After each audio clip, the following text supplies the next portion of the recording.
Maftuna, men boshqa yura olmayman, o'sha charchadim. Hozir shu ketishda biz Xorazmga ketyapmizmi? Barna 1100 kilometr yurib Xorazmga ketmayapmiz-ku. 1 kilometrgina yursak bo'ldi. Xorazm milliy taomlari Toshkent shaharda. Ming otliqlar Xorazm milliy taomlariga yetib keldik. Toshkent shahrida Xorazm milliy taomlari juda ham ko'p, lekin bu yerning o'ziga xos farqi shundaki, oshpazlari ham xorazmlik ekan. O'z nomi bilan Xorazm milliy taomlari bo'lgani bilan hattoki kelayotgan balulari go'shtlari ham Xorazm o'zidan keltirib pishiriladigan. Bu burgerning narxi 17 ming ekan.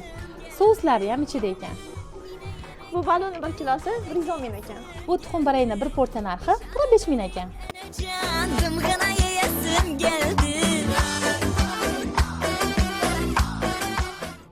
Maftuna, bilasizmi, men kichkina paytimda balon juda yaxshi ko'raman.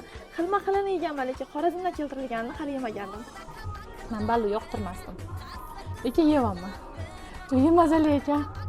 Barno, Xorazmga 1100 kilometr yurib bormagan bo'lsak ham, 1 kilometr yurib kelgan bo'lsak ham, Toshkentning o'zidagi Xorazmcha milliy taomlarini yeb maza qildik-a. Menga bo'lsa eng yoqqan tarafi bu yoqda kechqurun jonli musiqalar ham bo'lar ekan. O'rtoqlar bilan, dugonlar bilan kelib gaplar uchun ham zo'r joy ekan.